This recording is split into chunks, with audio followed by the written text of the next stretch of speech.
आगे के टॉपिक करने हैं मैनेजमेंट ऑफ नेचुरल रिसोर्सेज के। तो आज कौन कौन से हम टॉपिक करेंगे। एक तो करेंगे फॉरेस्ट एंड वाइल्ड लाइफ, दूसरा टॉपिक आपका होगा स्टेक होल्डर, तीसरा होगा wild life and wild life conservation. ठीक है, तो सबसे पहले फॉरेस्ट एंड वाइल्ड लाइफ। अब फॉरेस्ट को हम क्या बोलते हैं, बायोडाइवर्सिटी हॉटस्पॉट। सबसे पहले आपको बायोडाइवर्सिटी की मीनिंग पता होनी चाहिए।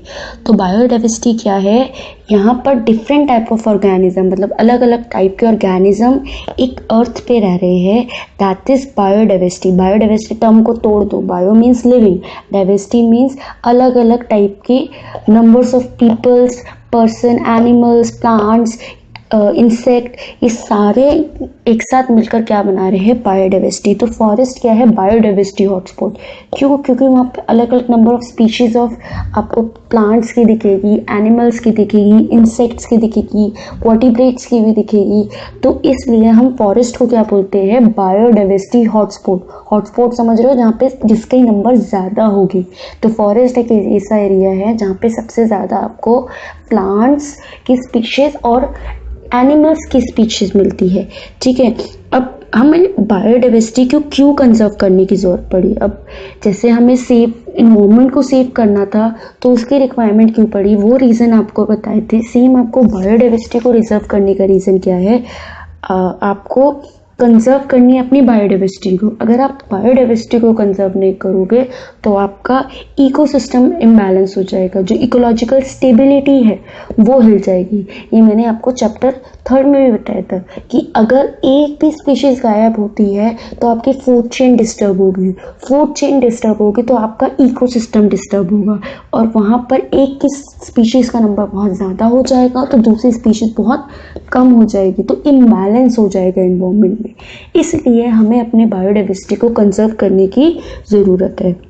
नेक्स्ट टॉपिक आपका स्टेक होल्डर।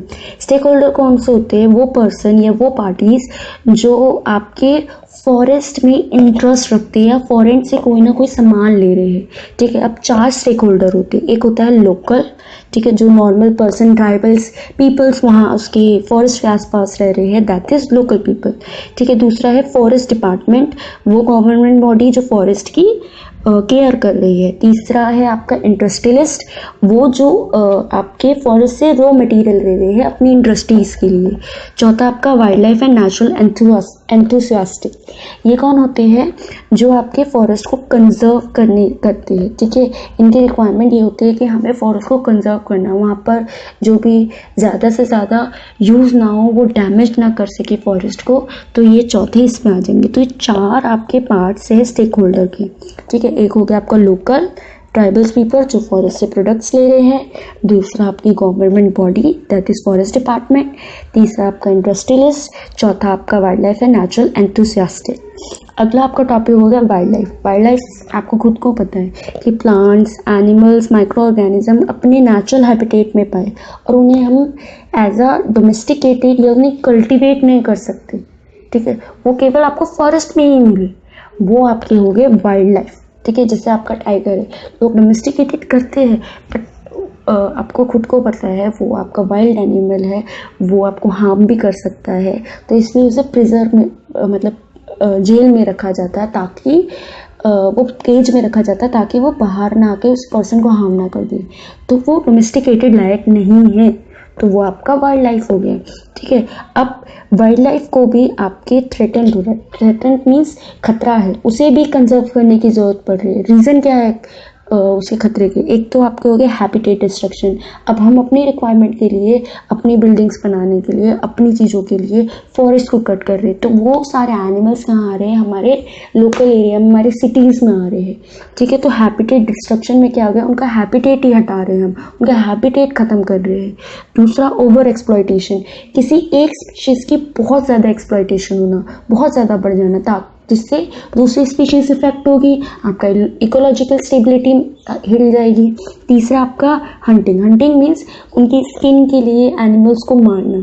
ठीक है, तो ये 3 रीज़न मेन रीज़न है, और भी रीज़न है लेकिन ये 3 मेन रीज़न है जो वाइल्ड लाइफ को आपकी इफेक्ट कर रही है। अगला आपका कि जो एनिमल्स अब एंडेंजर्ड स्पीशीज में आ गए। एंडेंजर्ड स्पीशीज क्या होती है? जो ख़त्म होने वाले हैं, ठीक है। अगर कुछ सालों में अगर उन्हें कंजर्व नहीं किया तो वो ख़त्म हो जाएंगे। ये कौन बताता है आपको? Red data book.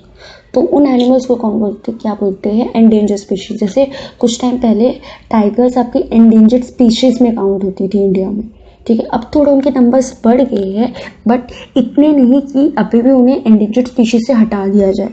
अब वाइल्ड लाइफ को अगर हमें कंजर्व करना तो हम कैसे करेंगे? सबसे पहला नेशनल पार्क, ठीक है, नेशनल पार्क बनाएंगे। दूसरा सेंचुरीज, तीसरा बायोस्फीयर रिजर्व, ठीक है। चौथा आपके जूस भी होते हैं, जोलॉजिकल पार्क्स जो होते हैं ये भी इसी में कंसीडर किया जाता है, जहाँ लेकिन उन्हें उनके अपने हैबिटेट से हम अपना हैबिटेट दे रहे तो वहाँ पर उनके जीने के चांसेस थोड़े कम होते हैं जो उनके नेचुरल हैबिटेट्स। अब ये टॉपिक पढ़ो और असाइनमेंट सॉल्व करो।